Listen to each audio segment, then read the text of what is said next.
My wife said, I'm going on a business trip with my boss. Then I saw the couple's massage booking on her email. I replied, work hard. Then I called her boss's wife, forwarded the email, and wished her a happy anniversary. The screaming I heard through the phone when she called me back. I, 36 male, work as an urban planner for the city. It's a job about rules, long-term consequences, and seeing how one small change can affect an entire system. It's methodical. I like it. My wife, Alara, 34, is the opposite. She's all flash and momentum. She works in high-end commercial real estate development.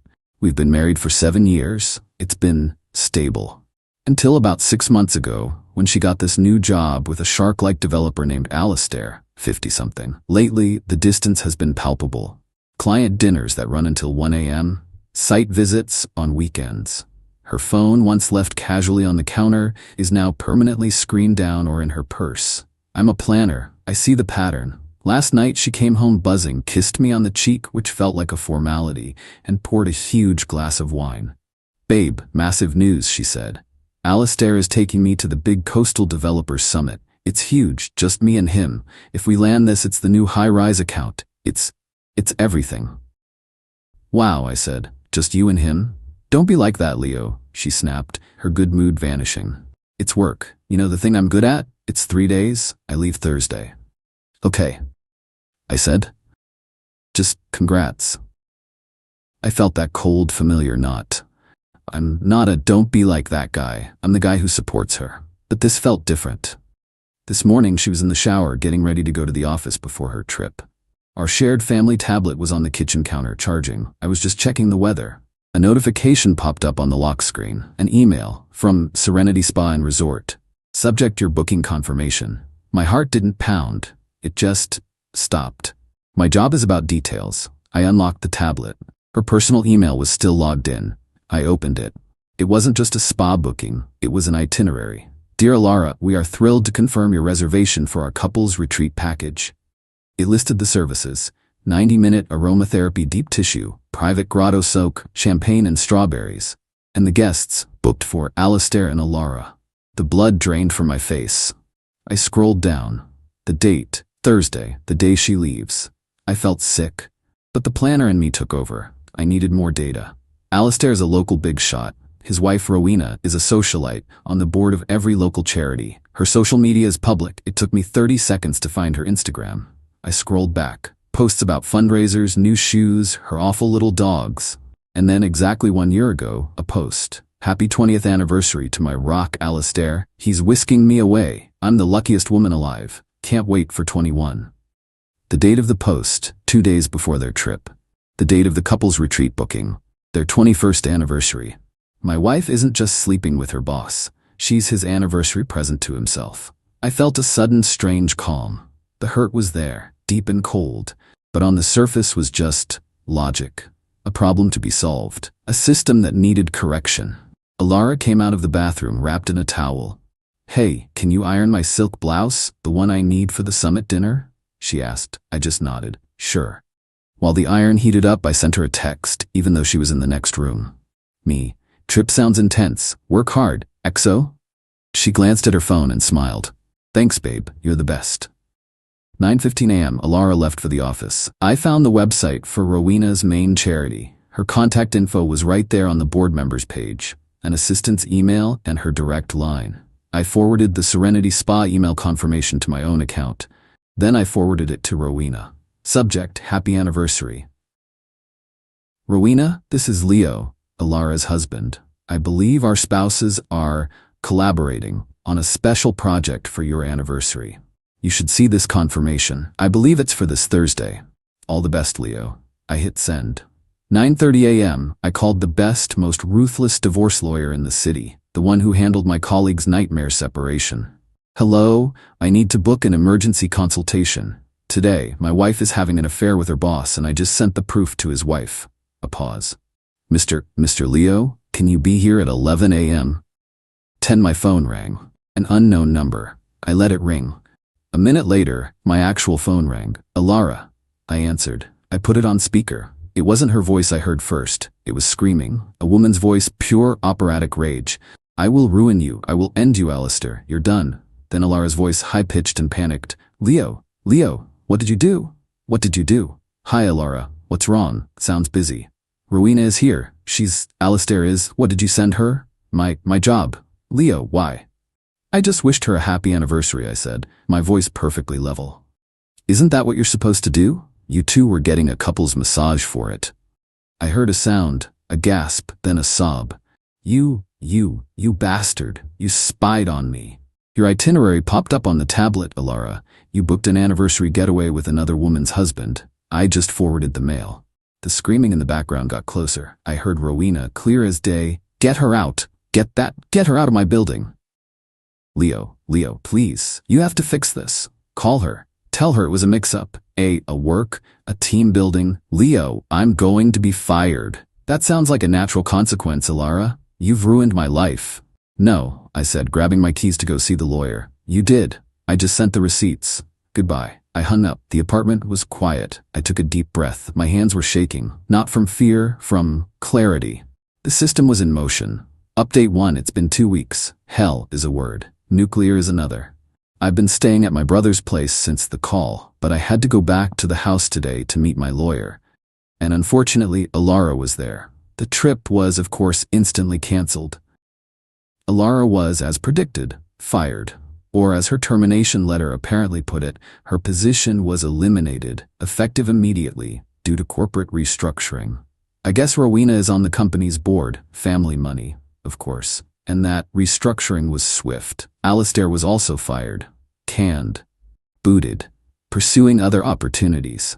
Rowena, I hear, is divorcing him and has already had his assets frozen. She does not play. But my problem isn't Rowena, it's Alara.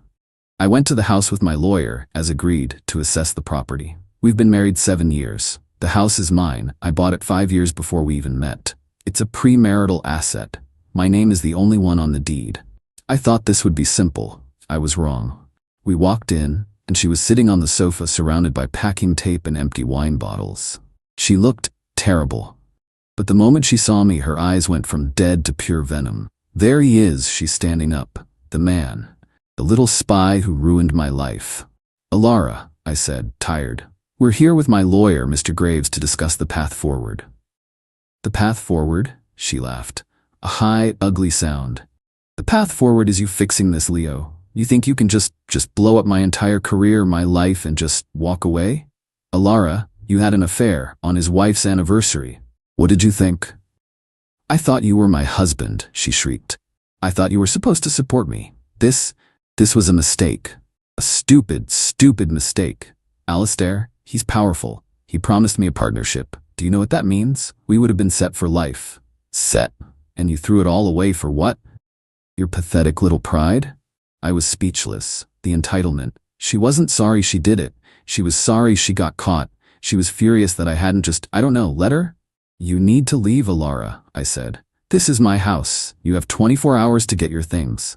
This is where her lawyer must have coached her. Her entire demeanor changed. She smiled. A slow, cold, calculating smile. No, I don't think I will. Mr. Graves stepped forward. Miss Alara, the deed is solely in Mr. Leo's name. It is a premarital asset. You have no legal right to stay here. Oh, but I do, she said, tapping her temple. See, I may not be on the deed, but I paid for the entire kitchen and master bath remodel. $120,000 of my money. My inheritance, actually. That's my equity. This house is just as much mine as it is his, so I'm not going anywhere until I get my half. Or until a judge makes me. My lawyer and I looked at each other. She was right. She'd used an inheritance she got 3 years ago to fund a massive renovation. That value is now commingled. This just went from a simple eviction to a protracted, ugly, expensive legal battle over occupancy. She knew she had me. So, path forward? She mocked. The path forward is you paying me, Leo. You either buy me out, or we sell the house and split it. Until then, I'm your roommate. She's dug in. She's in the guest room, but she's here, making my life a living hell. She blasts music. She accidentally leaves the stove on. She forgets to lock the door. It's hostile. And the entitlement has escalated. Her mother, Fiona, called me. Not once, 12 times. Leo, this is Fiona. You have to stop this. You are destroying her. She was trapped, Leo. A man like Alistair, you don't say no to him. She's a victim here. You're supposed to be her protector, and you fed her to the wolves. What kind of man does that? Fiona, she booked a couples massage, I said for the 4th time. She wasn't trapped, she was packing silk blouses. You are a cold, cold man, she hissed and hung up. So now I'm in a legal stalemate. I can't get her out without a court order, and that takes time. She's in my house, actively hostile, demanding her half of my property. My lawyer is filing for an emergency order of exclusive occupancy, citing her infidelity and creation of a hostile environment, but it's not a slam dunk. While I was there, I noticed her eyeing something. On my office wall, I have a set of original architectural drawings. They were my grandfather's. They're my artifact. They're the most valuable thing I own, not in money, but in sentiment. She looked right at them, then at me, and smiled. I always did love these. I'm moving them to a safe deposit box tomorrow. This is just the beginning. Final update. It's over. It's finally, truly over. The past 2 months have been a masterclass in legal maneuvering and human ugliness. The roommate situation became untenable. I moved back to my brother's. I refused to be in that house with her. My lawyer and I decided to let the legal process play out. We had the hearing for the exclusive occupancy. We lost. The judge, a woman who seemed exhausted by the whole thing, ruled that since Alara had a significant, demonstrable financial stake in the property, the $120,000 remodel, I couldn't just kick her out without a final divorce decree. She was ordered to stay in the guest wing, me and the master, if I chose. But we were legally stuck. Alara was smug. She thought she'd won. She thought she could drag this out for a year, bleed me dry in legal fees, and force a sale of the house. She saw this as weakness. So she escalated. This is where the dirty trick comes in. This is where she overplayed her hand so badly it cost her everything. I had, as promised, moved my grandfather's drawings to a bank vault. I'm not an idiot, but I'd forgotten about something else. In my office, in a flat file cabinet, were my own professional portfolios. Years of my work, renderings, plans, conceptual designs for city projects. Not valuable, in a monetary sense, but they were my career. My professional history. I had to go to the house to retrieve them for a job interview. I'm looking at a new position in the private sector, far away from all this. I walked into my office. Alara was at work, or job hunting as she claimed. I opened the flat file. Empty. Every single portfolio. Gone. I felt that same coldness from the day I found the email. I have a small, motion-activated security camera in my office. I installed it after she forgot to lock the front door. I checked the footage from the day before. There she was, clear as day. Alara in a business suit, carefully and methodically emptying my file cabinet, stacking my portfolios and carrying them out to her car. She didn't look angry. She looked efficient. This wasn't an act of passion. This was calculated leverage. She was going to hold my career hostage. I didn't call her. I didn't text. I called my lawyer, Mr. Graves. She did it. She stole my portfolios. I have it on video. I heard him take a sharp breath. Leo, send me that file. Now, do not engage with her. At all. The revenge, it was beautiful. And it wasn't even my idea, it was his. What Alara didn't know is that theft of property during divorce proceedings is not just bad faith. It's criminal contempt of court. And in our state, trade secrets or professional works are valued very highly. Mr. Graves filed an emergency motion. Not just for occupancy. For contempt and theft. We were in front of the same judge 48 hours later. Alara was there with her lawyer, looking confused. She clearly thought this was about something boring, like discovery. The judge, Mr. Graves, this is an unscheduled motion. This had better be good. It is, Your Honor, Graves said, his voice like ice. 2 days ago, the defendant, in clear violation of the automatic temporary restraining orders that prevent the removal or hiding of assets, entered my client's private office and stole his professional portfolios containing his entire career's worth of work. We have a video. He played it on the courtroom monitor, the entire 10-minute clip.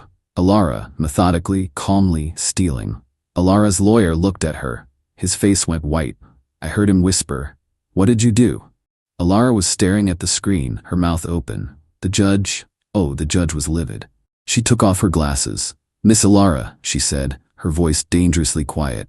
"You came into my courtroom 2 weeks ago claiming you were a victim, claiming you needed the protection of this court to keep your home. And then, you did this? You committed theft of your husband's professional property?